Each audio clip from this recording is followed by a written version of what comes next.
რამე თუ არ მოწონს ან შეურაცხყოფა თulis ირაკლი ყობახიძე, მაგრამ საფხულია და ცივი წყალი დალიოს შევთავაზებდი, საერთოდ არავის არ აინტერესებს მამამისის და დედამისის გარდა რა მოსწონს და რა ადარდებს ამ პოლიტიკურ არარაობას. რაც შეეხება იმას, რატო ჩაატარა ეს ბრიფინგი, ძალიან მარტივია ყველაფერი.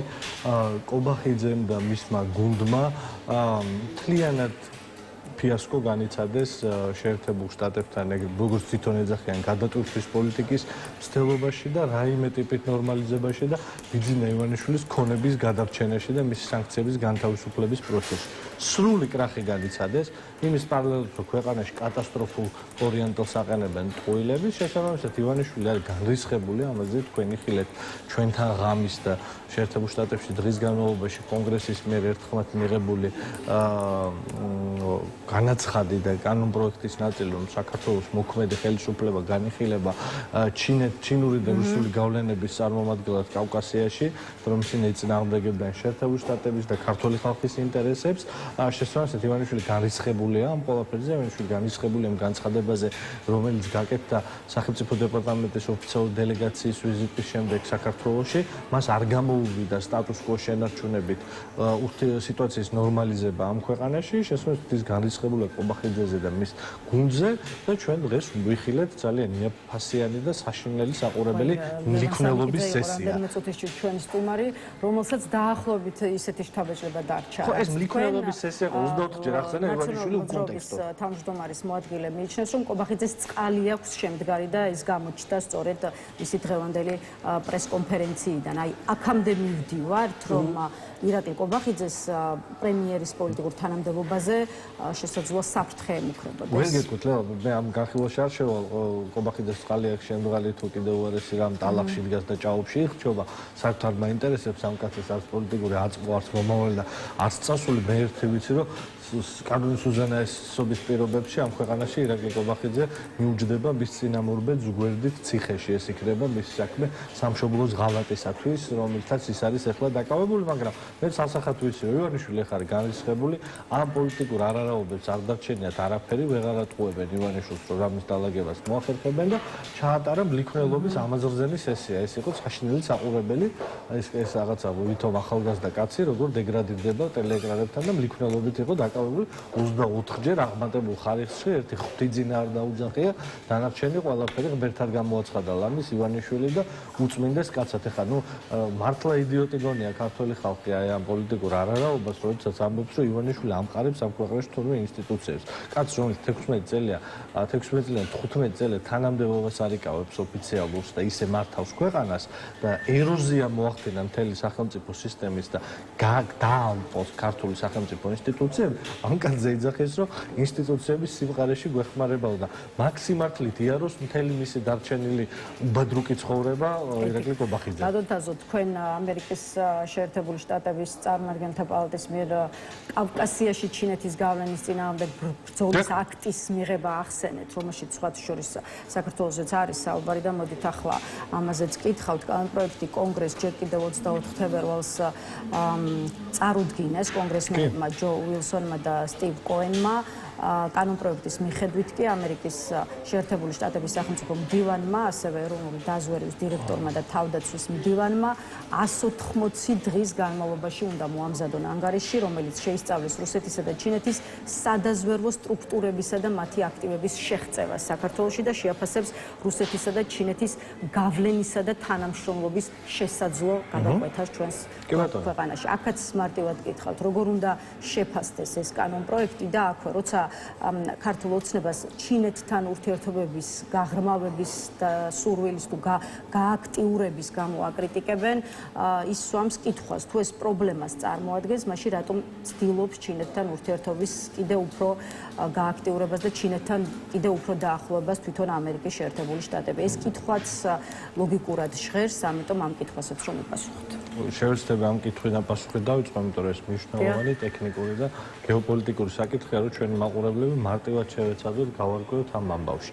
ჩინეთი არის მზარდი ავტოკრატიული ზესახელმწიფო, რომელიც დღეს იკავებს მნიშვნელოვან პოზიციას და როლს უკვე საერთაშორისო გეოპოლიტიკურ თამაშში. ის ახალი აქტორი არის ამ პროცესში, ის აქამდე სერიოზულ მოთამაშედ ათწლეულობით წინ არ განიხილებოდა, მაგრამ ეხლა არის ძალიან აგრესიული და ის ცდილობს, რომ მთელი სამყაროს მასშტაბით გააერთიანოს ერთგვარი ფარველი იყოს ავტოკრატიული, დიქტატორული რეჟიმების და აი ეს მოცემულობა პოლიტიკური მთელი სამყაროს მასშტაბით გაამყაროს.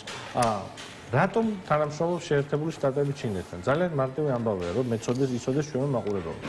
ჩინეთის ექსპანსია და აი ამ რაღაც ავტოკრატიული ექსპანსიის ერთადერთი შემაკავებელი ფაქტორი, ხალბატონი ლელა, ერთადერთი შემაკავებელი ფაქტორი ეს არის ეკონომიკური და სავაჭრო ურთიერთდამოკიდებულება ჩინეთისა შეერთებულ შტატებთან პირველ რიგში და მეორე რანგში ევროკავშირთან. ჩინეთი და შეერთებული შტატები ეკონომიკური თვალსაზრისით ერთმანეთთან არიან გადაბმულები. ისინი ერთმანეთის ვალის დიდი ნაწილის მფლობელები არიან, ისინი მთავარი სავაჭრო პარტნიორები არიან და ერთადერთი შემაკავებელი იმისა, რომ ჩინეთი არ იწყებს ავტოკრატიულ ექსპანსიას სამყაროში არის ეს ურთიერთდამოკიდებულება. ამიტომ საერთაშორისო ბალანსი დღეს გეოპოლიტიკური საერთაშორისო ბალანსი დგას სწორედ ამაზე, რომ შეერთებულმა შტატებმა და ჩინელებმა გააღრმავონ კომერციული ურთიერთობები იმისათვის, რომ ეს ბერკეტი იქნას შენარჩუნებული. ამის მიღება ჩინეთი არის ზესახელმწიფო, ჩინეთი არის ბირთვული სახელმწიფო და მას შეუძლია და მას აქვს ძალიან აგრესიული პოლიტიკური შეხედულებები და ეს ექსპანსია შეუძლია და შეიძლება დაუსრულებელი იყოს და რა ვიცი ხა ჩინგისხანის ეპოქა მოგვაგონოს ისეთი მძიმე ამბით გაგრძელდეს. ამიტომ აი ესეთი ამბანი გეოპოლიტიკისა და მარტივი ახსნა ეს არის ერთადერთი შემაკავებელი ფაქტორი, ეს არის ურთიერთდამოკიდებულება ეკონომიკური ჩინეთსა და შეერთებულ შტატებს.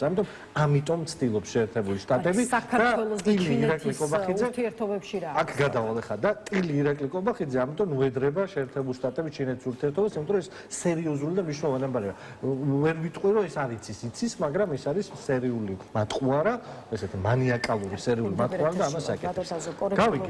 გავიგე ოღონდ კორექტული რაშუაში კაცო იტყვება ეს კაცი. შეხედეთ ქალბატონ ლელა ძალიან მნიშვნელოვანია, როცა საქართველოს პრემიერ-მინისტრი უმტიფრად ატყუებს საკუთარ მოსახლეობას და ცდილობს რომ გეოგრაფიის პროპაგანდისტულად გამოიყენოს ესეთი მნიშვნელოვანი საკითხები. ის არის საქართველოს ინტერესების მტერი, ის არის მოღალატე. და ის უნდა პოლიტიკურად ისე შეფასდეს, როგორც სწორი არის ასეთი მოღალატეების შეფასება ქართული ხალხის მიერ. ამიტომ ძალიან გთხოვთ თავგებობამდე ვაკონტროლებ იმას, რასაც ვლაპარაკობ ხოლმე ამ კაცზე. ამიტომ ტყუილია ეს ყველაფერი. შეხედეთ ამ ხელა რაღაცა დგას ჩინეთ-ამერიკის ურთიერთობებზე. ჩინეთ-საქართველოს ურთიერთობები, ეს სხვა რამეა. ჩინეთ-საქართველოს ურთიერთობები დგას იმაზე, რომ ჩინური და რუსული ინტერესების ინფილტრაცია ხდება საქართველოში და ირაკლი კობახიძე და ქართული ოცნების ხელისუფლება დღეს არის ვასალურ დამოკიდებულებაში იმ ძალებთან, რომელიც იმართება ჩინეთიდან და რუსეთიდან. აი ეს არის განსხვავება. ესენი არიან სამშობლოს მოღალატეები, ქართული ოცნება არის სამშობლოს მოღალატეების პარტია, რომელიც საქართველოში ემსახურება ჩინურ და რუსულ ინტერესებს და არა ქართული ხალხის ინტერესებს. აი ეს დიდი ფუნდამენტური განსხვავება ამ ამბავს შორის. აუცილებლად უნდა გავუწევ პასუხი თქვენ კითხვას, რა ტენდენციები არის, აი იგივე ეს თებერვალში დარეგისტრირებული კანონი, რომელიც ეხა იკრებს სას, მე ვთვლი რომ ეს უნდა გავხილოთ. ჯერ ისეთი ფრთხილად უნდა ვიყოთ, იმიტომ რომ წინ არის სენატის განხილვა და სენატის კენჭისყრა და საბოლოოდ ეს პროცესი არ არის დასრულებული და შემდეგ თეთრი სახლის ვალიდაცია. ამიტომ პროცესი არ არის დასრულებული, მაგრამ დიდ სურათში უნდა დავინახოთ. ერთის მხრივ ჩვენ დავინახეთ საერთაშორისო პოლიტიკის კონტურები, როდესაც ვიხილეთ განცხადება სახელმწიფო დეპარტამენტის დელეგაციისა საქართველოში ვიზიტის შემდეგ, დავინახეთ კონტურები, როგორ გამოიყურება შეერთებული შტატების პოლიტიკა და ეს კონტურები მარტივია. შეერთებულმა შტატებმა ევანიშვილს უთხრა, შეიძლება ბევრი რამ იმ განცხადების შეარყო და ჩვენის განგვიხილავს, მაგრამ თავარი ბაზისი დასმულია, რომ სტატუს კო, ანუ ივანიშვილი ბანდიტური მართლობის პირობებში, ივანიშვილი ბანდიტური კლეპტოკრატიული სისტემის პირობებში, რომ ბოდიში ემსახურება ჩინეთს და რუსეთს, არ იქნება დალაგებული შეერთებულ შტატებთან და არ მიიღებს ამას. ამ კონტექსტში, ბოდიში აი ეს უნდა დავუსრულო.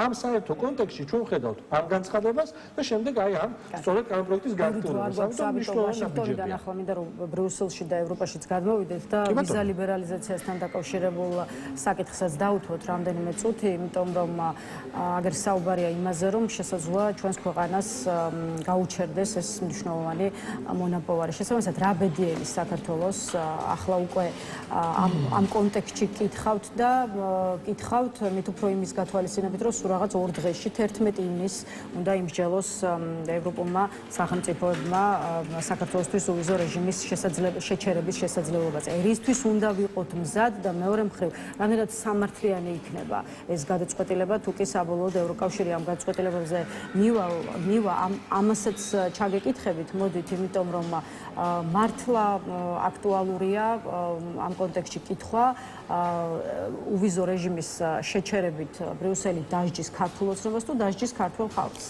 არ მგონია რომ საერთოდ სწორი იყოს მაგ კონტექსტში დასმა მაგ საკითხის. მე ვიქნებ გულწრფელი თქვენთან ხალხთან და გეტყვით რომ საერთოდ არაფერი არ ვიცი იმის შესახებ რას უნდა ველოდოთ ბრიუსელიდან, იმიტომ რომ არ აქვს ჩვენ პოლიტიკურ ოპოზიციას რაიმე ტიპის პოლიტიკური გავლენა ან ცოდნა იმისა თუ რა ხდება ბრიუსელში და რა გადაწყვეტილებას მიიღებენ. პირველ რიგში ეს იცი საქართველოს ხელისუფლებამ და მათ უნდა გითხოთ და ისინი გეტყვიან. მე შემიძლია დაკვირვება გითხრათ და გითხრათ ის რომ ტრაგიკულ შედეგებს მივიღებთ თუ საქართველოს შეუჩერდა უვიზო რეჟიმი, მაგრამ ეს ტრაგედია თავიდან ბოლომდე არის ივანიშვილის კისერზე. იმ ივანიშვილის კისერზე, რომელიც 24-ჯერ ახსენა ეხა საქართველოს პრემიერმა საქებარი სიტყვებით. იმ კაცის კისერზე არის. ევროკავშირი არის ფასეულობრივი გაერთიანება. ამ ფასეულობრივ გაერთიანებაში შენ თუ კლავ შენს ქვეყანაში დემოკრატიას, შენ თუ კლავ ადამიანის უფლებებს, შენ თუ თავზე ახევ საკუთარ მოქალაქეებს კონსტიტუციას, შენ თუ იწყებ ფლირტს პოლიტიკურს რუსეთთან, ჩინეთთან და ირანთან, ანუ მტრებთან, ცივილიზებული, განვითარებული და დემოკრატიული სამყაროსი, შენი ადგილი ევროკავშირში არ არის. ამას ამბობს ევროკავშირი და შენი დემარში, მთელი შენი პოლიტიკა საშინაო მათ შორის ქალბატონი არასაგარეო, საშინაო პოლიტიკა, ხო? იხილეთ ივანიშვილის პარლამენტის მწყემსი, რას კადრულობს ხოლმე ყოველდღიურად, როდესაც ლანძღავს ევროკავშირს და ბრიუსელს რაღაც ბიუროკრატიას ეძახის, როდესაც შენი შიდა პოლიტიკის ნაწილი, მთავარი მდგენელი არის დასავლეთის და კონკრეტულად ევროკავშირის გაუთავებელი, უშვერი, აღვირახსნილი ლანძღვა, ამას მოყვება შესაბამისი პასუხები. ეს პასუხები იქნება თუ იქნება ვიზა ლიბერალიზაციაში გადათარგმნილი იქნება კატასტროფული საქართველოს სახელმწიფოსთვის და ძალიან მძიმე ნაბიჯები იქნება, მაგრამ ამ ნაბიჯებზე პასუხისმგებლობა არის თავიდან ბოლომდე ივანიშვილის. მე ვერ გეტყვით რას უნდა ველოდოთ, იმიტომ რომ მე არ ვიყურებ ვერ გამსაზღვრავ არაჯანსაღი პოლიტიკური შეხედულებების ხალხის ქცევას, ხო?